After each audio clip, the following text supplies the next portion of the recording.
Hi everyone.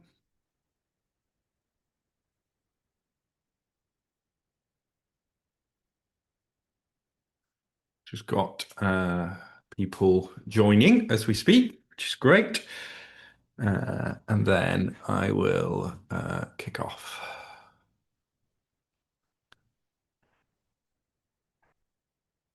Uh, great. People are still trickling in, but I realized in my enthusiasm to cover as much as possible in this, there is actually quite a lot in this presentation across the local elections in England and then the parliamentary elections in Scotland and Wales. And I want to make sure we do them all justice. So if I end up having to skip through any of the slides, we will put the whole presentation on the website where you can look at it. We're also recording this as well because there are a few people who couldn't make it, and we want to make sure that they get to see it too. And then there will be an opportunity for you to ask questions at the end.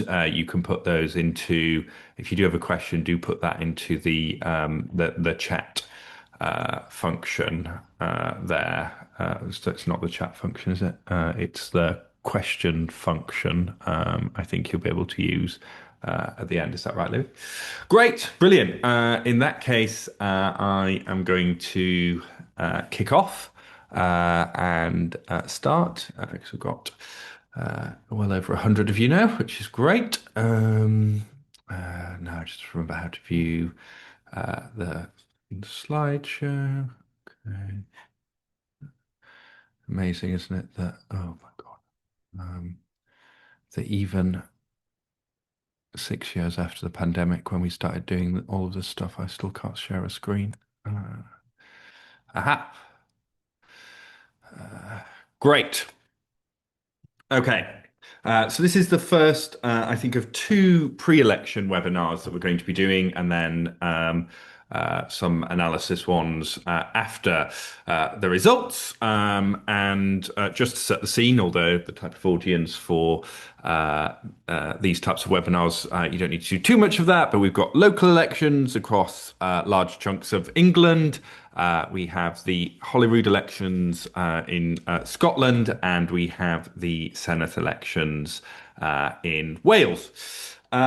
Just zooming out onto Westminster politics for a second before we go more local. If you look at the five GB party leaders, what you see is all of them are pretty unpopular at the moment. All of them have a negative net approval rating.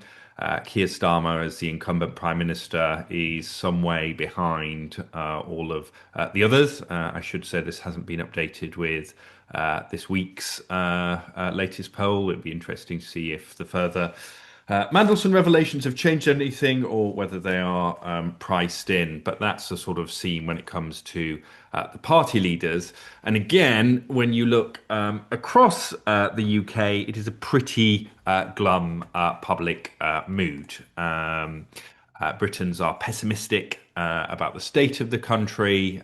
Nearly 80% say that things are getting worse at the moment, and that the current government isn't bringing about the change that people felt they were promised, and is instead more of the same. So again, the backdrop to these elections, we've become used to seeing certainly general elections as change elections. I think change, as you'll see from the presentation, is very much the mood which runs through people's attitudes to the local and the parliamentary elections taking place. And that obviously takes on a different flavour dependent on who the incumbent is in those contests. If we start with England, you can see the sort of state of play at the moment.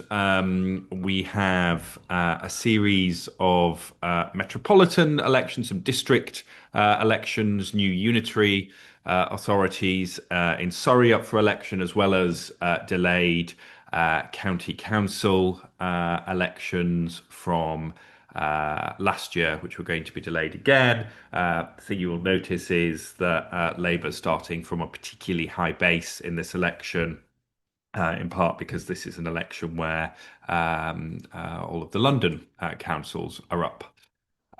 If you look at last year, it was a seismic set of elections. Reform UK topped the what's called the projected national share. That is if it's an estimation which John Curtis uses, which tries to match if all of the country had been voted rather than just the areas which had local elections. Reform UK making big gains, particularly in those traditional Tory heartlands in the counties, places like Lincolnshire and Kent, where Tories had sizable majorities, being really reduced in their seat numbers. Not so many Labour seats up for election, as you can see, but where they were, they suffered losses as well. So that was the context last year.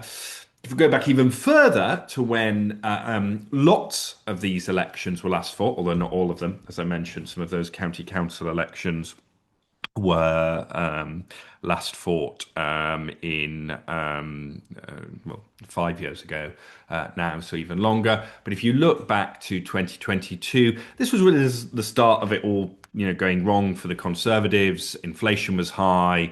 Partygate scandal was in full flow as well.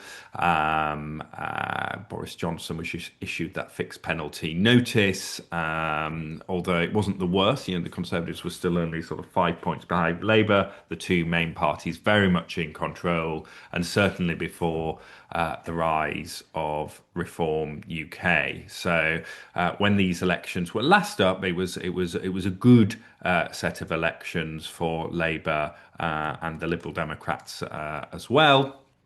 Again, if we look at the national voting intention, comparing just prior to last year's local elections to these ones, what do we find? Well, actually, Reform UK broadly the same, actually, in our last voting intention poll to the comparable one this time last year. The two big main parties down a little bit further, already at historic lows, and the big change is the Green Party moving into double digits. We have them on around 13%, although the pollsters have them even higher than that as well. So if you're looking for a big difference comparing 2025 to 2026 in terms of the national polling and who we should be expecting to do well, it is in particular the rise of the Greens.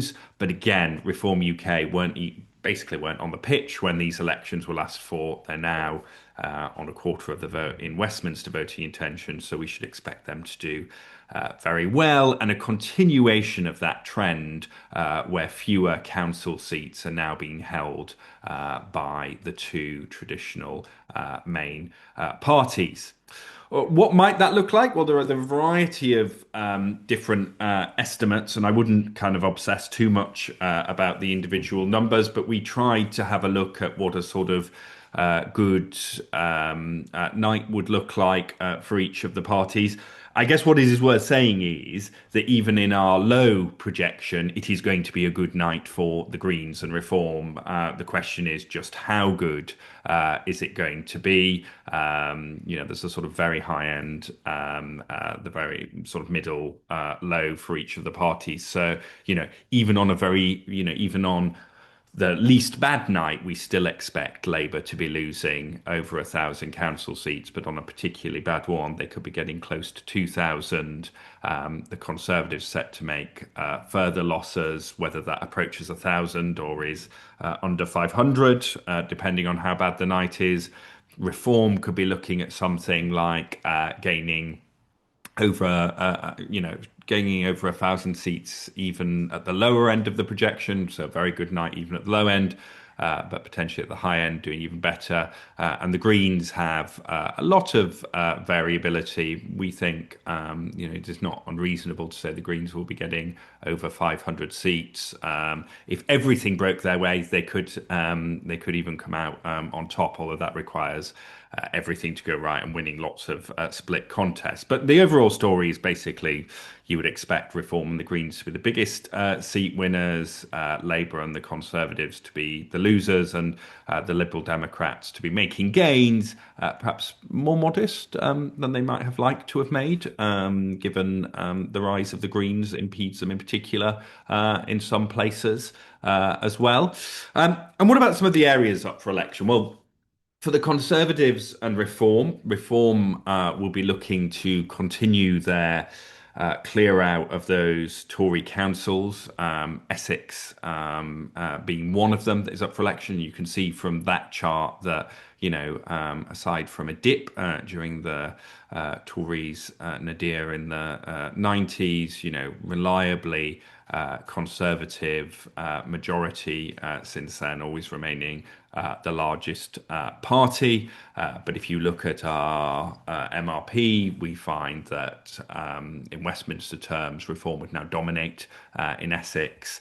And already it is an area where they have a foothold with both Nigel Farage having won his seat and former Reform MP James McMurdoch won a seat in the area. So, again, I suspect when we update this chart, you're going to see a lot of turquoise rising on it and potentially the Conservatives being squeezed again.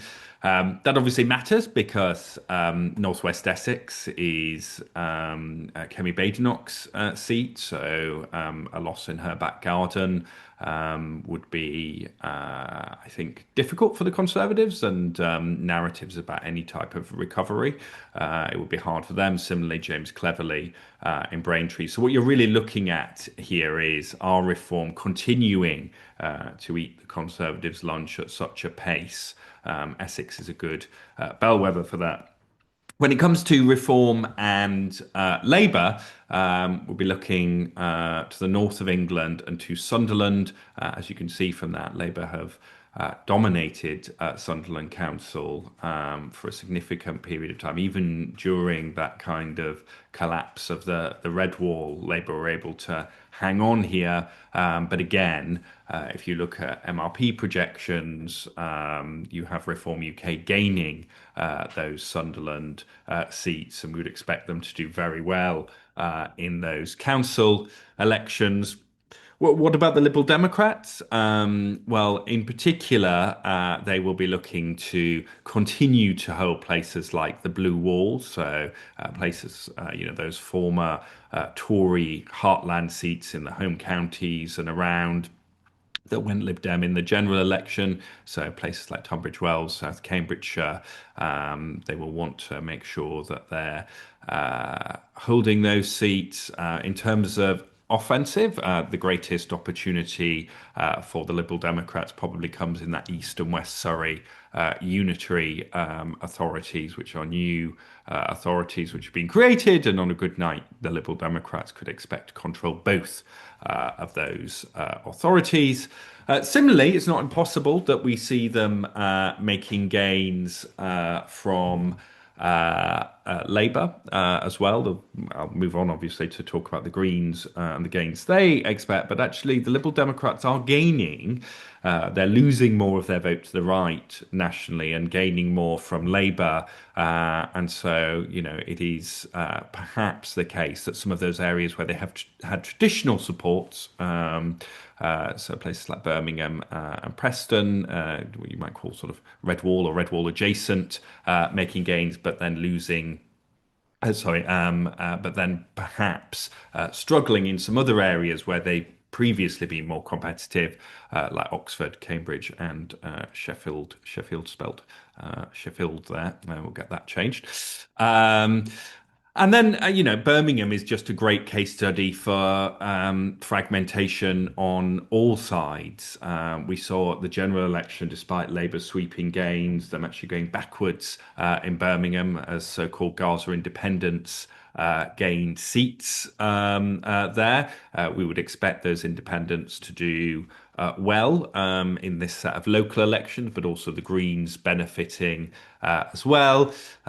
This is from our latest poll in Birmingham. You can see the vast majority of, well, clear majority of people say they think that the city is headed in the wrong direction, in particular Reform voters, and perhaps unsurprisingly, when you ask people the worst thing about Birmingham is bin and strike, which and rubbish, which jump out. So those bin strikes massively affecting the contours of that election. And when we spoke to voters in Birmingham, there's just this sort of sense of, it's another one of those areas where you get this sort of sense of neglect that sort of change hasn't happened. Obviously, for some Muslim voters, particular frustration around Gaza. But as I've said a few times, I sort of caution people about saying that Gaza is the only reason for that fracture with Labour. And instead, I think the better comparison sometimes is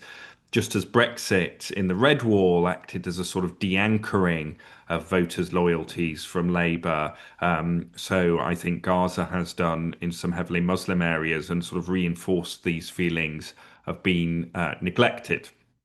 I want to come to London now. The last set of elections were very good for Labour, in particular, gaining some of those flagship Tory seats, so places like Wandsworth and Westminster there. What does the map, what might the map look like? So just to explain what this map shows, this does not show a projection of who we think is going to win. It is rather areas that parties are particularly targeting. So you can see the Greens there will be really going after those inner London boroughs, places like Lambeth, Hackney, Islington. The Tories will want to win back those flagship boroughs, and we expect Reform to make their biggest gains in the southeast of London there.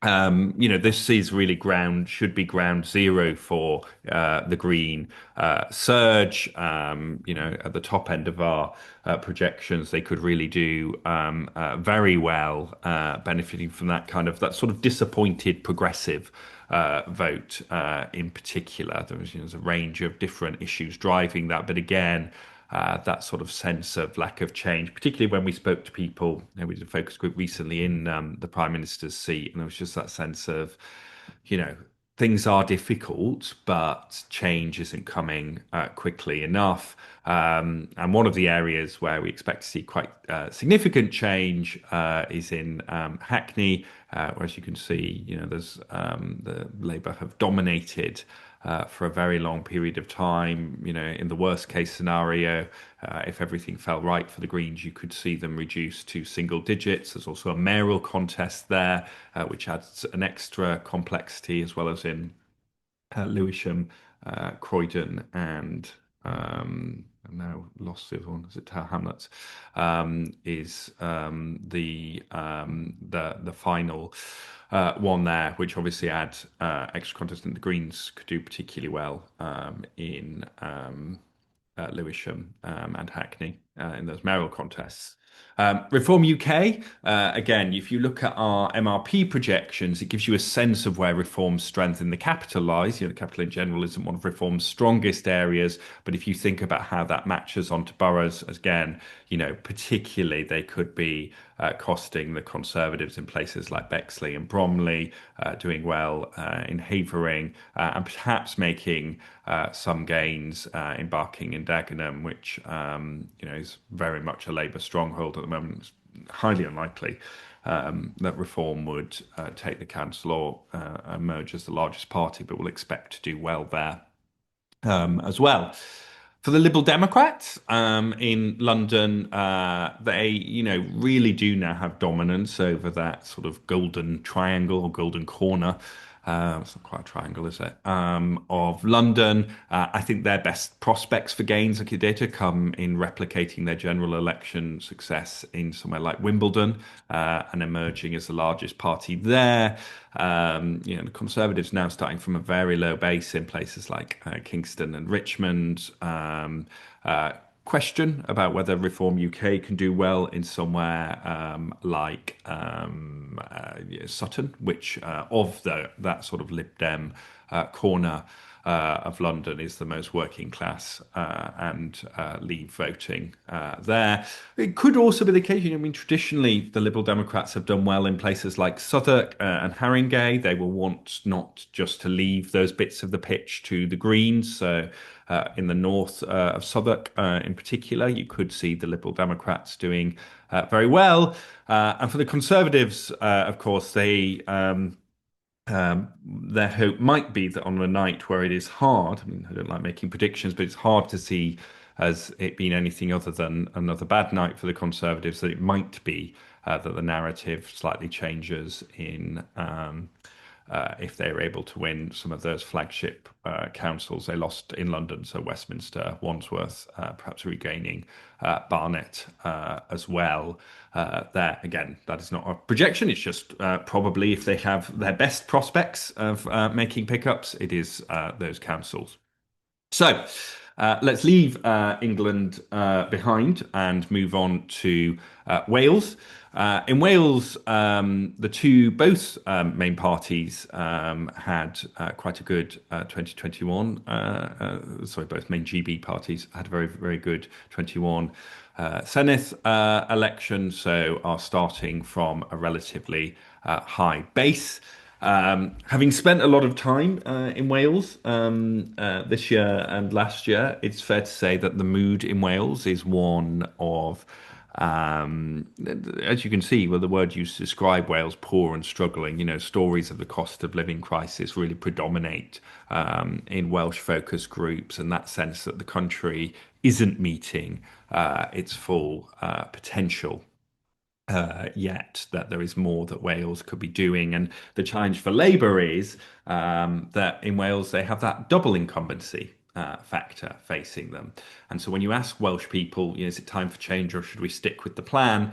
80% saying it is time for change, even almost half of Labour voters. And they are the headwinds that Labour are facing going into these elections. And again, from the focus groups, there is just a big sense that Labour having been in power since devolution, it's time to try something different. A little bit of, sometimes comes out in focus groups of, well, before they blamed the Tories in Westminster, now they can't blame them. I think, that in part is driving the drop there. And it is, when we do ask, it does seem people are more likely those who are switching from Labour are more likely to say they're doing so because of the Westminster government and its actions than they are to say it is down to the Welsh government and Leonard Morgan's record as First Minister.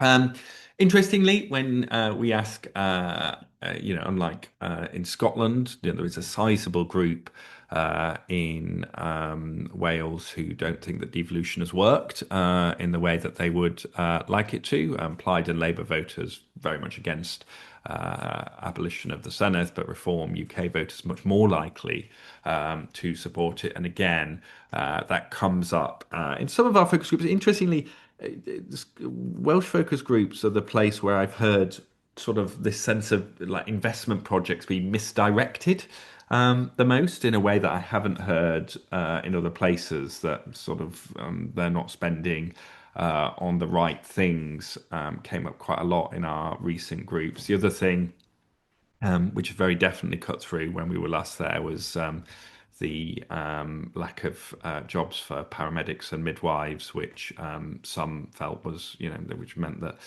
people were being told they would have to practice abroad, which had clearly worried some people. And it's interesting as well that when you ask people, we've done a lot of work and we've got some more forthcoming work on GB and respect with UCL Policy Lab. But when you ask people in Wales about respect, it's the number one thing that people want from politicians. And the Plaid leader in particular seems to have been capturing that sort of mood of respect from the public. And when you speak to people about Wales, it's very clear that about Plaid in Wales. Independence doesn't dominate in the way that it does in Scotland in the same way. It is more the sense that, sort of Plaid sort of get it. They care about Wales and will stand up for Wales. And I think that is it is one of the undercurrents which is driving this election, and perhaps one of the reasons that reform is still, struggling to break through as much as it might. There's definitely some perception that Reform UK don't care about Wales, that Englishness is not as much of a barrier, as you will see from both the MRP estimates in Scotland and Wales, but it is clearly still there for Reform UK. Some of the top issues are a little bit different. And what's interesting is that on immigration, which sort of dominates so much of the sort of discourse in Westminster, actually attitudes to immigration in Wales are not that dissimilar to England, but it's just much lower down. And you can see that from the percent saying government should reduce the number of immigrants, but the salience is much lower in Wales. Interestingly, the salience of immigration is also lower for people who are intending to vote Reform in Wales, which I think is interesting. We know that in England, immigration is overwhelmingly the main driver for voting Reform. It is less so in Wales. It is more the sort of general time for change. And we thought this was quite interesting as well. This was we asked people where they put their views on a scale from 0 to 10. And one of the interesting things that you can see is that people who voted for Plaid in the last Senate election were more likely to rate themselves as a 5 out of 10, so right in the centre, as lots of people do. Actually, the median current Plaid voter is actually a 4. So what's interesting is that Plaid's voter base hasn't just grown, it's also shifted to the left as well, which again should not be that unexpected, given they seem to be picking up lots of people who are disillusioned with the Labour Party. But it looks smaller on this, but given, as you can see, lots of people put themselves in the centre, a shift from 5 to 4 is quite a significant change in the base. So what does our MRP say in Wales? Well, we expect Plaid and Reform to be the big gainers in this election, along actually with the Welsh Greens. And for Labour and the Conservatives to lose a significant chunk of their vote. You will notice that in our implied voting intention that we have Labour a little bit higher than some and Plaid a little bit lower. Our model has Labour hanging on to a little bit more of their previous vote compared to others.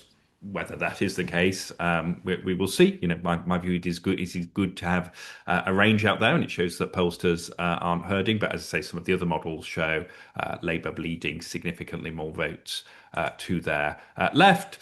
What would that mean for the composition of the Senate? We, on our model, Plaid emerges as the largest party with 30 seats, Reform close behind on 28, Labour on 24, which is obviously puts them in third place, although again, not as low as some projections. And indeed, currently, and I should say on both this and our Scottish model, we will have a final projection final estimate, I should say, before the election. But on this estimate, we have Elizabeth Morgan holding her seat there. You can also see that we have a clutch of green emerging around Cardiff, where the Greens gain seats, and the Conservatives potentially end up with just 7 seats. But as those of you who are followers of Welsh politics will know, in addition to any debates around Labour retention and vote share, even on small changes of the vote, that sixth Senedd member in each region. So obviously Wales is electing using six member proportional seats elected using, well, the D'Hondt method of proportional representation. That sixth member could be decided by quite small margins. And what this chart does is it just shows you the range, even on that model using those shares, that very small shares could take Labour right down into the teens or potentially higher than we currently have them. Ditto, Plaid could end up higher or lower, and Reform UK as well, which means that actually, it is plausible on this model for any of those three, depending on how those final seats fall. To end up with the largest number of seats, although everything would have to go right for Welsh Labour for that to happen. Um, the eagle-eyed amongst you will have noticed that there is basically, for a majority government, even though Plaid have said that they would prefer to lead as a minority, if you were looking for a majority government, the only stable combination would be applied and Labour combination. I mean, obviously, theoretically you could have applied and reform or Labour and reform, but I think that is beyond the realms of even our wildest imaginations. So in terms of potential coalitions, that looks like the only one that would reach a majority. One of the things that I would say is that, again, from doing focus groups in Wales, I can understand why Plaid have made that point about preferring to run a minority government, because it is true, there is very definite those change voters, those people voting Plaid for change. One of the bits of feedback that we get that they are most hesitant about is the idea that it would be Plaid propped up by Labour, and then how much change could there actually be because of that? So it is very definitely an issue which is on particularly more engaged voters' minds.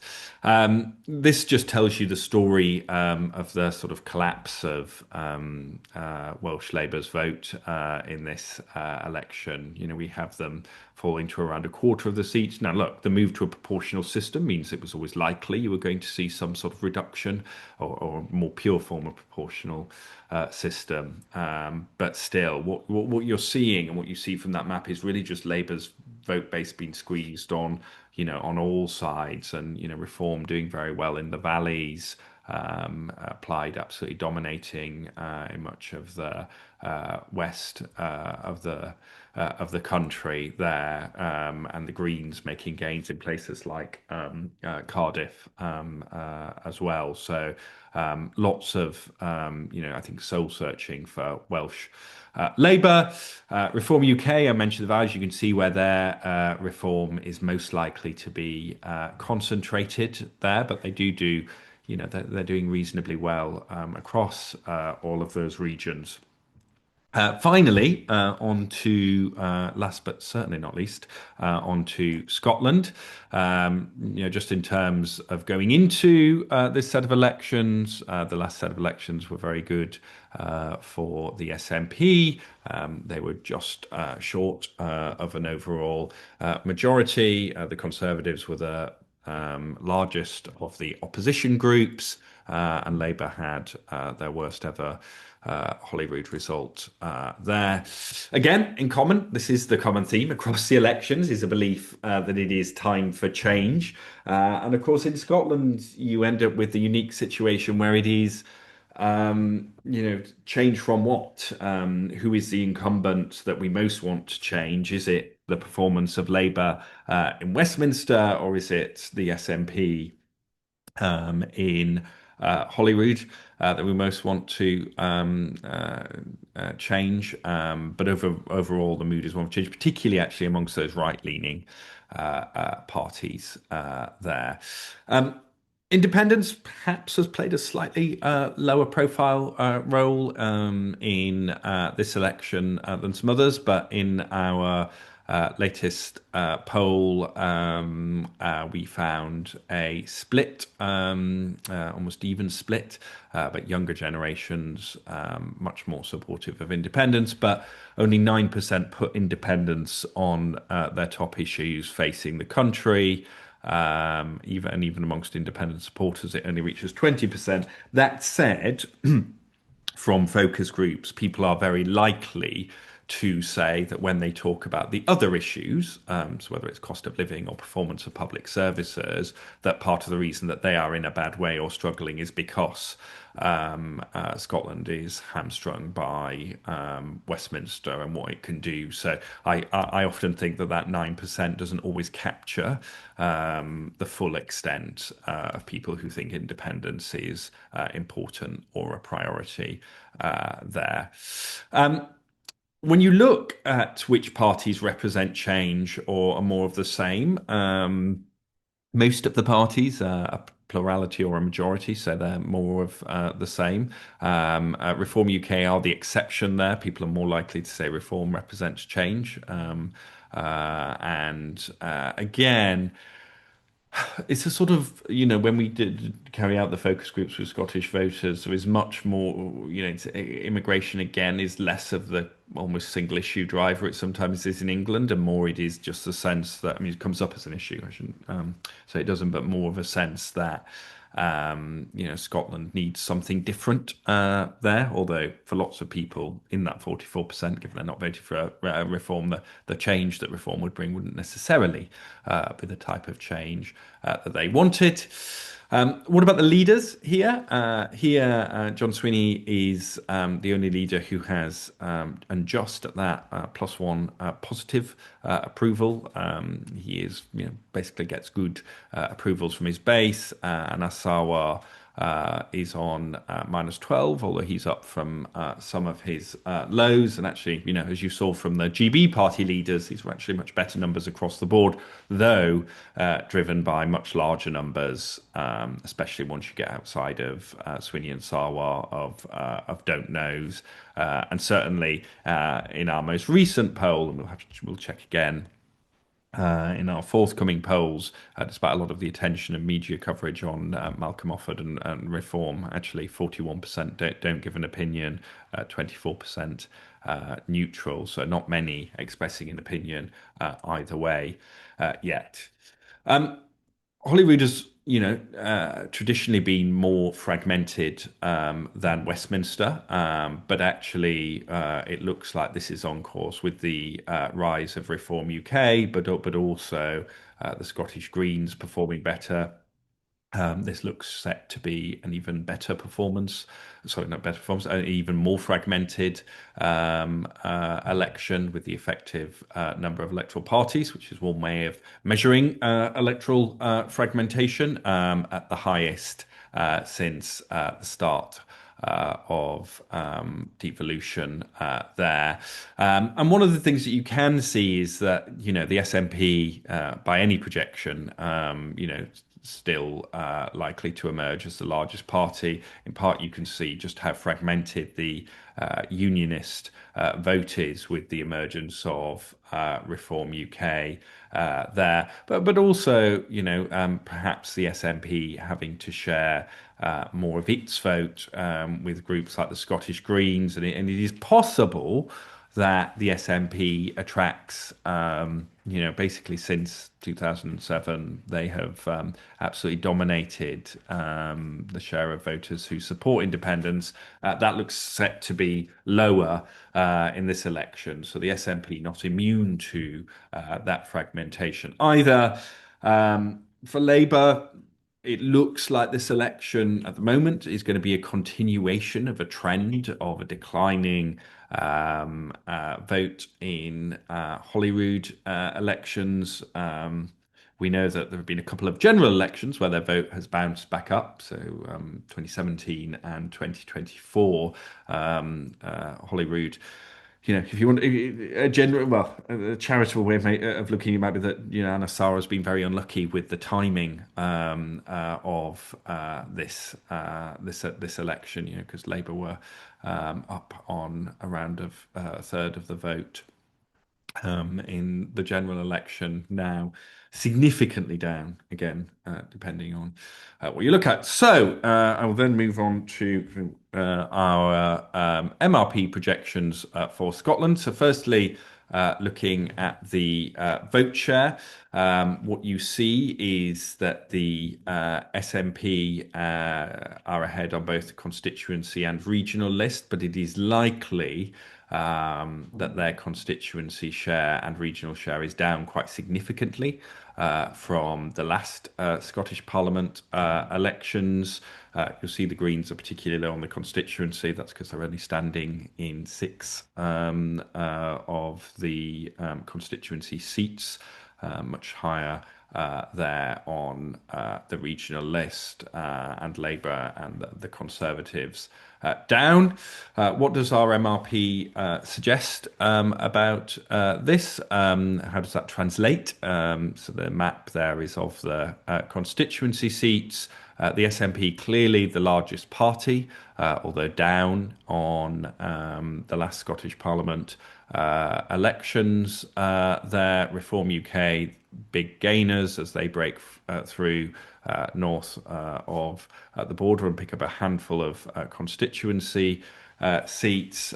Labour down again in third. Again, hanging on to a handful of constituency seats, including Just in Dumbarton, which has been the only seat, I believe, that they have held consistently since the establishment of the Scottish Parliament. The Conservatives way down and hanging on to, again, a handful of constituency seats, but by the smallest margins. In fact, all of those border seats, I think, are within 1 point on the projection. And similarly, in Eastwood, which is one of the seats that we have them holding, it is fractional, so very small shifts. Could change things there. The Liberal Democrats gaining in this model, gaining both constituency seats and list seats, and the Greens winning their first constituency seats in this model in Glasgow, Kelvin, and Maryhill, and Edinburgh North and Leith, Edinburgh North Eastern and Leith, and actually a very interesting close three-way race in Edinburgh Central between Labour, the Greens, and the SNP. There, but just to make that point, the seats in red here are all of those seats which are we think are close. So it's a margin of under 5 points, and as you can see, it's almost half of those constituency seats. It is a very, very close election because of the level of fragmentation. And I mean, the truth is those seats could go any way, and if you just increase the SNP vote a little bit, you can see that you get almost the entire map turning that shade of yellow there. So it would take a very small swing for the SNP to absolutely dominate the constituency vote. Similarly, if the SNP lost votes, you would see the Conservatives coming back in some of those seats on the borders, Reform UK making gains in the central belt, and similarly, if Reform UK themselves were to be the beneficiaries, you would again see them gaining in the central belt as well. So all of which is to say, there are, it's a high degree of uncertainty, and we will release another version of this well, sorry, another set of estimates based on new data before the election as well. I've now talked continuously for 45 minutes, so I should take some questions. So I'm going to stop sharing my screen. Hopefully this won't end the call or something. And now I think you can now type in any questions that you might. Q&A. Here we are. Duh, duh, duh, duh, duh, duh, duh, duh. Okay, question from Michael. In Scotland, is the rise of reform helping the SNP? Your press release mentioned that reform polls above 25% in 20 constituencies, but only ahead in two. In how many of these other seats are the SNP ahead? And is the fragmentation of the pro-union vote helping the SNP? That's very definitely the case. That fragmentation is making a difference. So, I mean, off the top of my head, certainly those border seats are some of the ones where I think fragmentation plays a role, and I think in places like, but this is off the top of my head, so I'd have to go back and check, but like East Lothian as well with Labour, I think it makes a difference. So it is very definitely the case that, fragmentation of the unionist vote is, benefiting the SNP, who themselves look likely to lose votes. Do, do, do, do, do. So a question from Cassandra about London. Do you have a breakdown for specific London boroughs?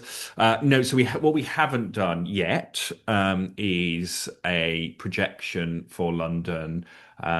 We will likely, I say likely because I always want to be sure that the models work before we commit to it. We will likely have a model for London before the elections, and we will have another webinar to discuss that. Let's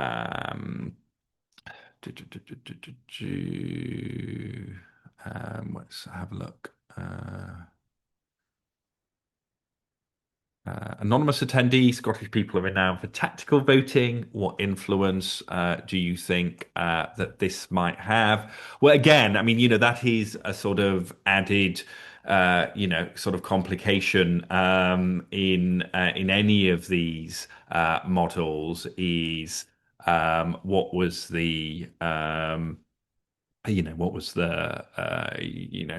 how will people vote in Scotland? There has always been this element of, or big element of, who is the best placed unionist or nationalist vote. A lot of, particularly on the unionist side. How do you stop the SNP? You've now got this other axis, particularly on the left, which is who is best placed to stop reform. So again, I think that could make a significant difference. Question from Severin. How many people were polled? Just over 5,000 for that. From Chris, do you think it's clear Reform are now likely to become the second largest party in Scotland with Labour stuck in third? No, I don't. Simply because those small changes could make such a significant difference.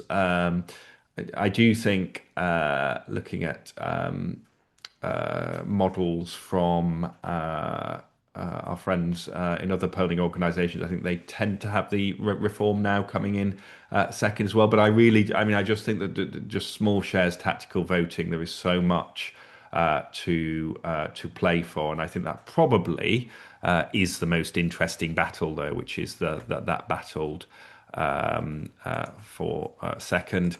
Question from Hugh. I'm going to go to Wales now, just to get a good share. Why is there such support with such support for abolition of the Senedd in Wales? Why is no one prepared to represent these voters? I think that's a question for the political parties rather than me. I mean, I guess I think one of the challenges becomes it is, whilst lots of people might grumble about the Senedd, I wonder if a sort of anti-Senedd party would be putting a sort of cap on its support, and it is unlikely you would get that many people who were purely single issue like that. I mean, as we've seen from previous abolish campaigns there. Question about Merseyside and Greater Manchester. Again, trying to keep up the geographic variation here. Uh, Greater Manchester Met areas, no.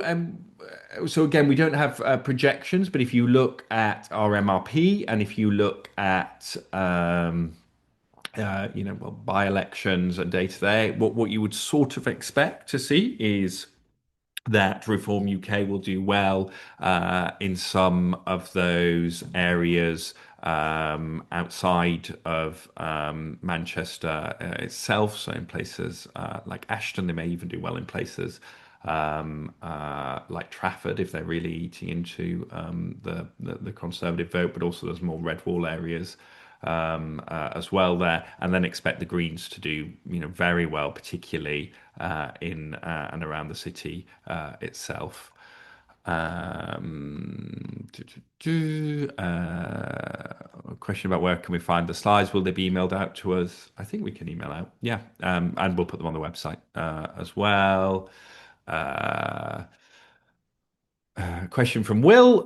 Given the very challenging backdrop for Labour, what would a good night for Starmer look like across England, Scotland, and Wales? So I think in Scotland it would be maintaining second place and denying the SNP a majority there, or even potentially a sort of pro-independence majority there. I think in Wales fair to say probably our model looks like what the good night looks like, which is within spitting distance of Reform and Plaid. And then England, I think it is the extent of the sort of hemorrhaging. I mean, I just think because of the focus on it, those inner London boroughs, you know, even if there are significant losses it looks like Hackney is going to be quite difficult for Labour to hold, but can they hold on in places like Lambeth, which are a bit further down the Greens target list? That would be a good night there. But also to move out of London in England, places like West Yorkshire, can they hang on? Can they, given actually somewhere like Leeds, only a third is up, can they keep a significant number of seats there in what is, I think, broadly acknowledged to be one of the sort of better run councils, or sort of perceived to be there? Can they do well in somewhere like Leeds? And I think if they can hold some seats in places like that, then it's you're moving away from the worst of the worst end of it. Obviously, the worst end of it could be very, very bad for them. Um, uh, Question from Gina, which is Scottish Labour seem confident polls are wrong. Are they deluded? Well, no, I mean, look, it's not for me to say whether I have confidence in our polls. I think you've got lots of the polls showing a similar thing. That said, as we saw at the last general election, everyone overstated Labour there. It could be that there is an understatement now, as there was in 2017. I think when you're betting on a polling miss, you're usually not in such a good position there, but it could be the case. The only thing I would say is that I tend to find that when the quant and qual align, it's less likely that you see a polling miss, and so.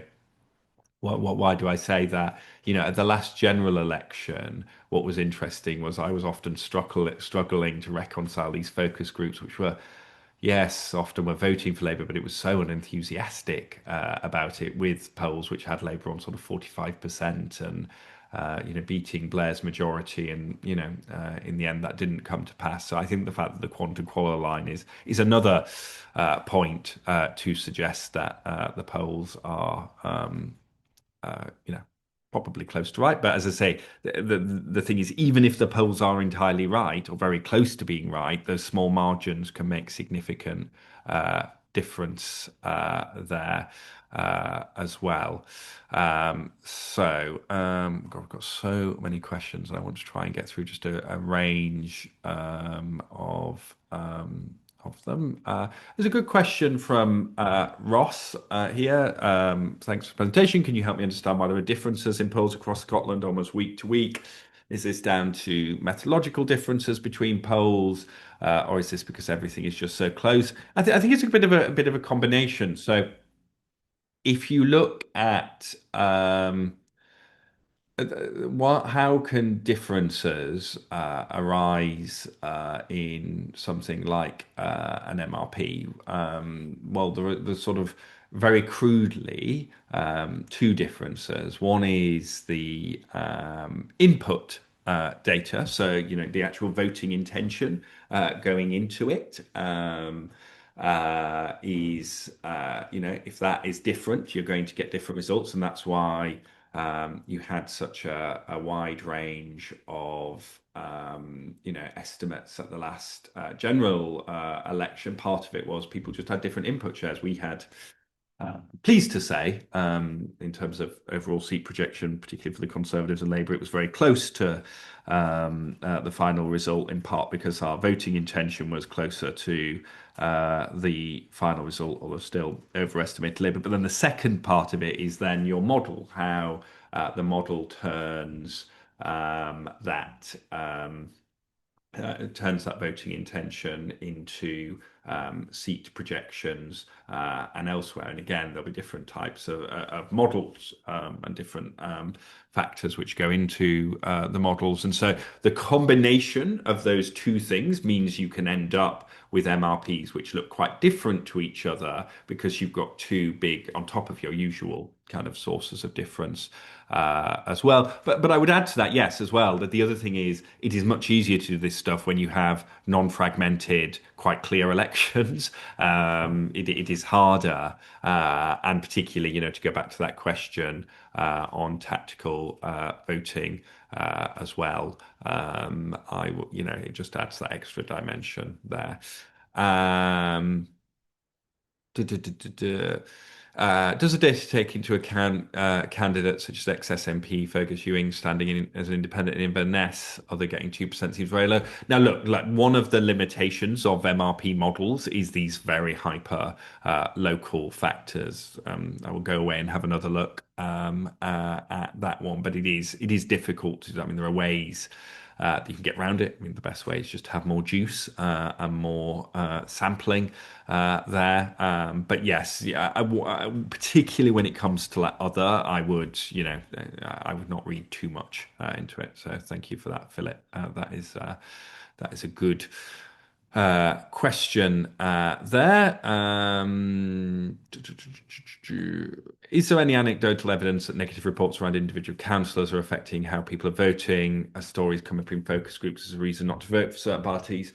Well, yes, a little bit. But I wouldn't say it's a sort of dominant factor. One of the things we do know is that for both if we go to England, the Greens and Reform, that when you ask people about barriers to voting for the Greens and Reform, that their candidates and whether they might have said things which are extreme or prejudice comes up as one of the top barriers to voting for them. So I think they do make a difference at the margins as well there. So I think that's one of the.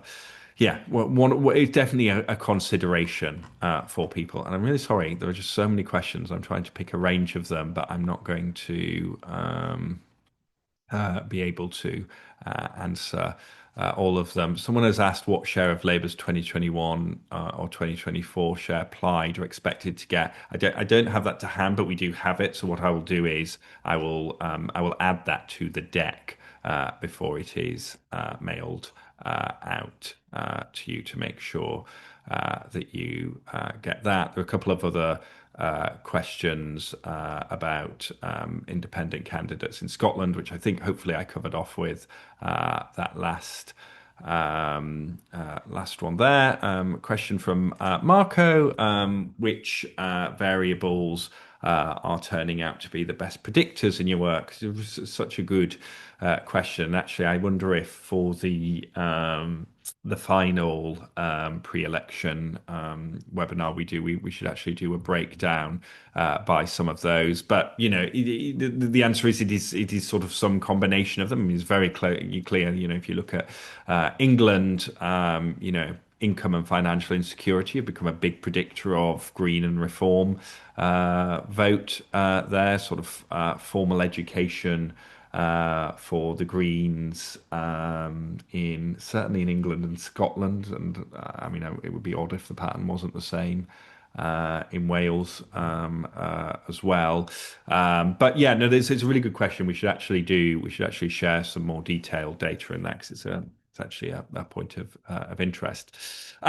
We are now at time, so I am going to draw us to a halt. But I'm sorry I didn't get to it. We've never had this many questions in one of these before. But so what I will say is. If you'd still particularly like an answer to the question, very happy to do it. So if you email me, if you email our UK@moreincommen.com inbox, someone will pick that up and we'll be able to get back to you. We'll make this available and we will share we'll share the slides with you all as well. But thank you so much for joining. It's great to have such a good turnout for this. And please keep an eye out. I mean, I think there's a way of just emailing all of this list about our next one, which we'll have in a couple of weeks, and then one afterwards. But thank you so much.